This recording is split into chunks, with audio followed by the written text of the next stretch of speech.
आज है 21 जुलाई 2025 दिन सोमवार।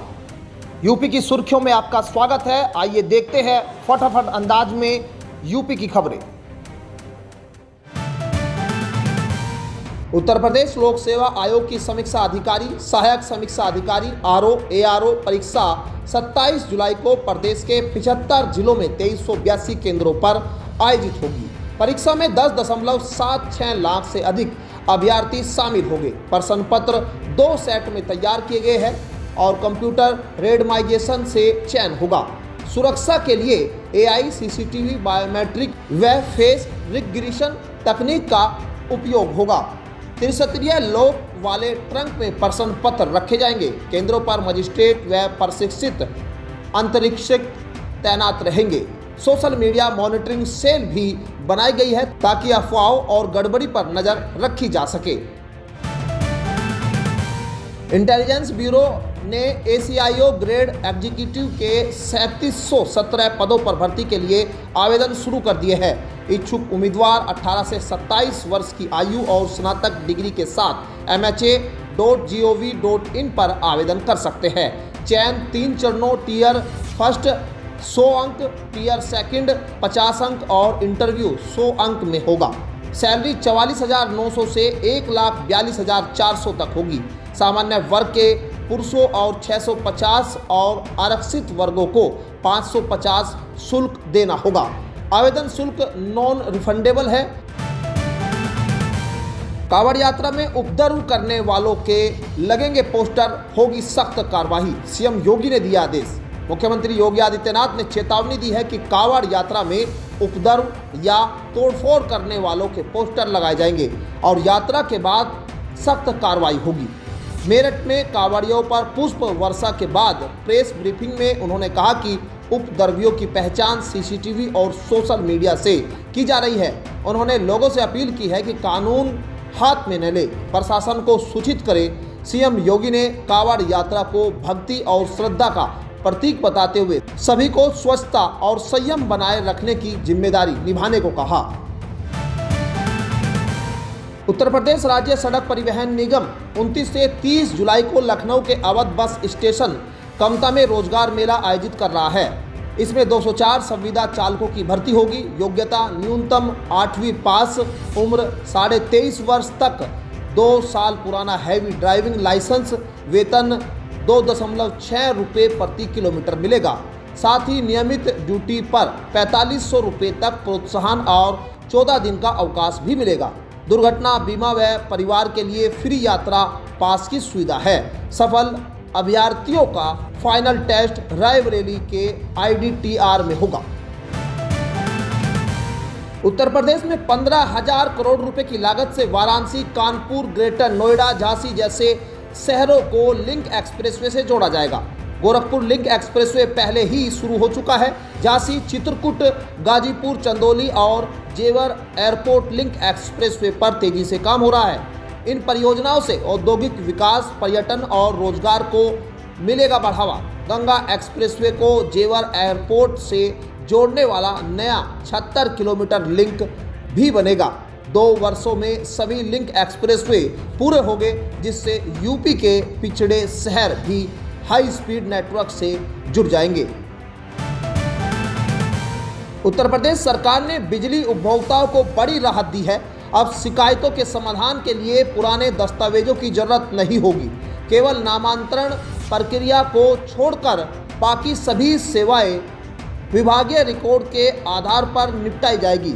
उत्तर प्रदेश पावर कॉरपोरेशन के अध्यक्ष डॉक्टर आशीष कुमार गोयल ने यह निर्देश जारी किए हैं। 1912 कॉल सेंटर की मॉनिटरिंग को भी मजबूत किया जाएगा ताकि शिकायतों का त्वरित समाधान हो सके।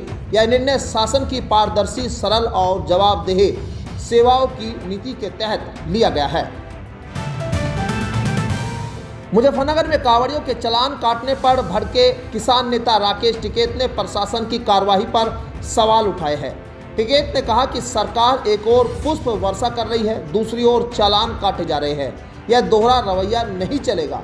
उन्होंने भारी वजन वाली कावड़ को लेकर भी चिंता जताई और कहा कि यह कोई वेट लिफ्टिंग प्रतियोगिता नहीं है। टिकैत ने प्रशासन को शांति बनाए रखने और नियम तय करने की सलाह दी है, जिससे यात्रियों की सुरक्षा और स्वास्थ्य सुनिश्चित हो सके। प्रतापगढ़ जिले में फार्मर रजिस्ट्री कराने में उदासीनता दिख रही है, जिससे जिला पूरे प्रदेश में 75वें स्थान पर पहुंच गया है। कृषि विभाग ने स्पष्ट किया है कि जो किसान फार्मर रजिस्ट्री नहीं कराएंगे उन्हें पीएम किसान सम्मान निधि समेत अन्य योजनाओं का लाभ नहीं मिलेगा। जिले के 7.19 लाख किसानों में से अब तक केवल 2.62 लाख किसानों ने ही रजिस्ट्री कराई है। उप कृषि निदेशक ने अपील की है कि किसान नज़दीकी CSC केंद्र, ग्राम पंचायत कैंप या मोबाइल ऐप के जरिए शीघ्र रजिस्ट्री कराएं, वरना योजनाओं से वंचित हो सकते हैं। गंगा एक्सप्रेसवे का निर्माण अंतिम चरण में है, जो मेरठ से प्रयागराज तक की 594 किलोमीटर दूरी सिर्फ 6 घंटे में तय करेगा। मेरठ से बदायूं तक 130 किलोमीटर पैकेज तैयार है। हालांकि सिंभावली और मुरादाबाद में पुल निर्माण जारी है। मेरठ में 15 किलोमीटर का हिस्सा पूरा हो चुका है। गढ़मुक्तेश्वर में 960 मीटर लंबा गंगा नदी पर पुल बनकर तैयार है। सभी जरूरी स्ट्रक्चर बन चुके हैं और अब लाइनिंग, स्ट्रीट लाइट और टोल प्लाजा कार्य फाइनल टच में है। परियोजना 12 अक्टूबर 2025 तक पूरी होगी। उत्तर प्रदेश के 539 बाढ़ प्रभावित गांव में स्वास्थ्य विभाग ने 24/7 सेवाओं के लिए स्वास्थ्य चौकियां स्थापित की है। प्रशिक्षित डॉक्टरों व स्वास्थ्य कर्मियों की तैनाती की गई है। विभाग ने नोडल अधिकारी नियुक्त कर प्राथमिक और सामुदायिक स्वास्थ्य केंद्रों पर कंट्रोल रूम बनाने, जरूरी दवाएं जैसे bleaching powder, chlorine tablet, anti snake venom आदि की उपलब्धता सुनिश्चित करने के निर्देश दिए हैं। गर्भवती महिलाओं और शिशुओं के लिए विशेष प्रबंध किए गए हैं। लोगों को साफ पानी पीने और सतर्क रहने की सलाह दी गई। यूपी सरकार मॉब लिंचिंग के मामलों को लेकर बेहद गंभीर है। गृह विभाग ने सभी जिलों में डीएम और एसपी की निगरानी समिति को मासिक समीक्षा कर रिपोर्ट भेजने का निर्देश दिया। आईपीएस की धारा 103/2 के तहत मॉब लिंचिंग में मौत या आजीवन कारावास तक की सजा का प्रावधान है।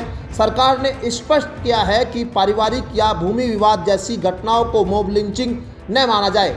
हर जिले में एएसपी स्तर का नोडल अधिकारी नियुक्त होगा और मुकदमा पर्याप्त साक्ष्यों के बाद ही सीओ या वरिष्ठ की अनुमति से दर्ज होगा। अखिलेश यादव संतुलन खो चुके हैं। ब्राह्मण यादव की राजनीति पर उतर आए हैं। ओम प्रकाश राजभर ने बड़ा बयान दिया है। दरअसल पंचायती राज मंत्री ओम प्रकाश राजभर ने सपा प्रमुख अखिलेश यादव पर तीखा हमला करते हुए कहा कि सत्ता से हटते ही वे संतुलन खो बैठे हैं। देवरिया, इटावा और बनारस में ब्राह्मण बनाम यादव और राजभर बनाम राजपूत कराने की कोशिश की गई। राजभर ने आरोप लगाया कि सपा और कांग्रेस की सरकारों में दंगे और कर्फ्यू आम थे, जबकि योगी सरकार में शांति बनी हुई है। अखिलेश द्वारा कथावाचक अनुरुद्धाचार्य पर दिए बयान पर राजभर ने तीखी प्रतिक्रिया दी और सपा को दंगों की राजनीति करने वाली पार्टी बताया। उत्तर प्रदेश के डिप्टी सीएम केशव प्रसाद मौर्य ने कांवड़ यात्रा को लेकर सपा पर निशाना साधा है। उन्होंने कहा कि भोले भक्तों की यात्रा शांतिपूर्ण चल रही है, लेकिन कुछ सपा समर्थक घुसपैठ कर गड़बड़ी फैला रहे हैं। डिप्टी सीएम ब्रजेश पाठक ने भी सपा पर अराजकता फैलाने का आरोप लगाया। इस पर सपा नेता मनोज काका ने पलटवार करते हुए कहा कि सरकार की विफलता छिपाने के लिए सपा को बदनाम किया जा रहा है। उन्होंने डिप्टी सीएम के बयान को निजतापूर्ण करार दिया। नगीना से सांसद चंद्रशेखर आजाद ने कांवड़ यात्रा को धार्मिक आस्था से जुड़ा बताते हुए कहा कि इसमें आस्था रखने वालों को ही शामिल होना चाहिए। उन्होंने आरोप लगाया कि सरकार की नीति एक तरफा है। दुकानों के बंद होने से व्यापारी और उनके बच्चे प्रभावित हो रहे हैं। उन्होंने कांवड़ियों की भेष में हिंसा करने वालों की पहचान कर कार्रवाई की मांग की। खराब सड़कों, बंद हो रहे स्कूलों और बच्चों के भविष्य को लेकर भी सरकार को आड़े हाथों लिया। यूपी में भारी बारिश और वज्रपात का अलर्ट, अगले 24 घंटे रहे सतर्क। मानसून ने उत्तर प्रदेश में रफ्तार पकड़ ली है। मौसम विभाग ने 21 से 22 जुलाई तक भारी बारिश और वज्रपात का अलर्ट जारी किया है। सहारनपुर, मुजफ्फरनगर, मेरठ, मुरादाबाद सहित पश्चिम यूपी के जिलों में भारी बारिश की संभावना है, जिससे निचले इलाकों में जलभराव हो सकता है। वहीं पूरे प्रदेश में बिजली गिरने का खतरा है। खासकर पूर्वी, मध्य और पश्चिमी जिलों में प्रशासन ने लोगों से अपील की है कि वे खराब मौसम में खुले स्थानों से बचें और सुरक्षित जगहों पर रहे। सतर्कता ही सुरक्षा है। तो ये थी आज की 15 फटाफट खबरें। अगर आपको वीडियो पसंद आया तो वीडियो को लाइक, शेयर व कमेंट जरूर करें। धन्यवाद।